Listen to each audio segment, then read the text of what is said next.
Paula Hawkins used to be a journalist writing about finance and property. She once worked for The Times. Then 5 years ago, she published a novel written under a pen name, Amy Silver, about a girl who loses her job during the recession. 3 more Amy Silver books followed, and now she's publishing for the first time under her own name. The book's called The Girl on the Train, and it's a gripping psychological thriller which is being marketed by her publishers as the new Gone Girl. We'll talk about what that means in a minute. It's about a disappearance, seen from the perspective of 3 different women, all in their different ways, deeply troubled.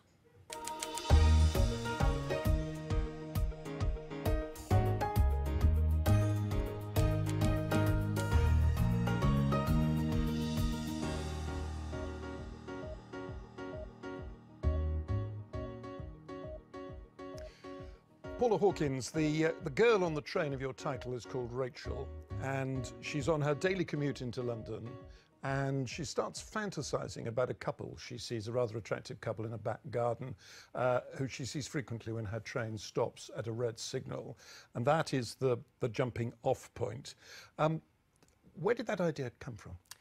Well, I, like most, a lot of commuters, a lot of Londoners used to commute in and out of the centre of town at various jobs, and actually one of my favourite things when I was on my commute was to look into other people's houses. A large section of my commute was a tube train, but it was overground, and I went very close to people's houses so I could see in.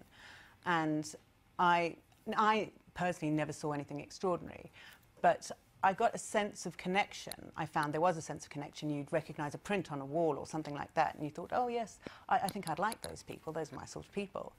And I just started idly daydreaming about what I would do if I saw something shocking or surprising. Would you say anything? Would you be able to say anything about it? Because it would be such a fleeting glimpse. Now, as we gradually learn, the street in which this house sits is the street in which your first narrator, Rachel, used herself to live. Yes. And then her husband and she divorced. He still lives there with his new wife. Yes. And it becomes clear that she's an alcoholic, that she's something of a stalker, but that she has, or thinks she has, seen or encountered something really quite serious. Yes. She is that thing beloved of literary critics, the unreliable narrator. Boy, is she unreliable. She is extremely unreliable, and the thing about Rachel is that she's not just unreliable to other people and to the reader. She's unreliable to herself. She cannot trust her memories. She cannot trust her judgments about anything because of her drinking problems. So she is yes, she is the ultimate archetypal unreliable narrator. And, the book starts with her as the narrator, but in due course you bring in 2 other narrators, the new wife of her ex-husband, Anna,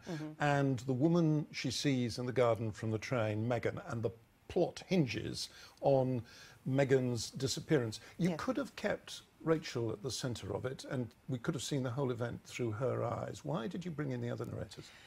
We could have done, and that was my initial plan, was just to stick with Rachel. But then I felt that in order to develop Megan and Anna in the way I wanted to put the reader inside their heads as well. And I felt that that opened up the mystery in a different sort of way. And I thought it was essential that we also had these differing viewpoints, because a lot of the book is about perceptions of others and how those perceptions alter and how those perceptions are fundamentally flawed. So it's interesting to see it from various viewpoints. It's not only their perceptions of other people that are flawed, of course, because all 3 women in their own way are flawed. They're very troubled. Were you conscious of the danger of alienating the reader, that you have 3 narrators here, one of whom certainly is not very sympathetic, and the more we learn about the other 2, the less sympathetic they become as well? Yeah, I mean, that is an issue that people raise, is likability. I'm not really that bothered about likability. I think that I wanted to create rounded, 3-dimensional characters, and in order to do that, they need to have flaws and they need to be difficult. And, I mean, some people will sympathise more than others with their plights. They have backstories that I think explain why they have turned out the way they are, why they are acting in the way they are. So I hope that they won't alienate everybody completely. This is not your first book. It's the first book you've written as Paula Hawkins, yes. But you wrote a series, I think 4 books, under fiction, under the pen name Amy Silver. Why change tack? Why, as it were, own up, come out under your own colours? Well, because the Amy Silver books, the women's fiction books that I did enjoy writing, but they weren't really me.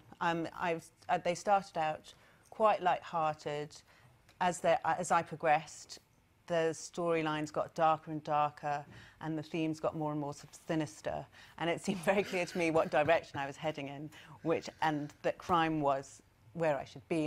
And once I started writing this book, I knew straight away, yes. This book is being promoted by your publishers as The New Gone Girl. And Gone Girl is the book by Gillian Flynn, which came out a couple of years ago, still in the bestseller lists, about a woman who fakes her own disappearance to escape a sort of disastrous marriage. And it's been filmed, Rosamund Pike, a few months ago. Are you happy with that? Would you rather stand on your own 2 feet rather than having these constant references to somebody else's very successful work? Well, it's difficult, isn't it? Because there are comparisons that have been made, and that's hugely flattering because I love Gone Girl. I think it's a great book, and the central character is extraordinary.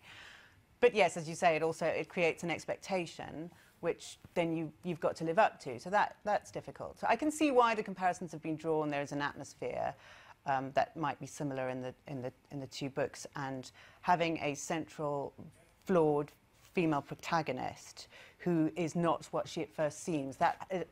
Both of the books have those, although they're extremely different actually in character. But so I can see why the comparison is drawn. But yeah, I mean, it's a double-edged sword. You caught the atmosphere, as you say, very well. It's very, very, very effective. But the thing about a successful thriller, is it has to have a really convincing plot. And this one, very satisfyingly, gradually comes together in a way that you always want a thriller plot to come together, and it doesn't always happen that way. Did you start?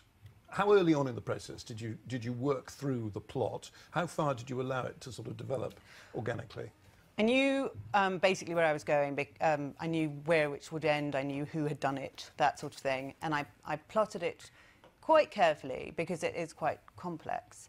But there were still surprises that developed organically. There were twists that came in that came much later, and characters developed in a different way that I hadn't planned from the start. But I'm not one of those people who can just start writing and go, oh, we'll see where this goes, because in a book like this, you could tie yourself up in all sorts of knots. So I did need to have an end game. You've pulled off one thriller successfully. You're going to do it again? I hope so. Is there another book in the works? There is another book in the works. I've not finished it yet, but yes, it should be out next year, I hope. Good luck. Paula Hawkins, thank you very much indeed. Thank you.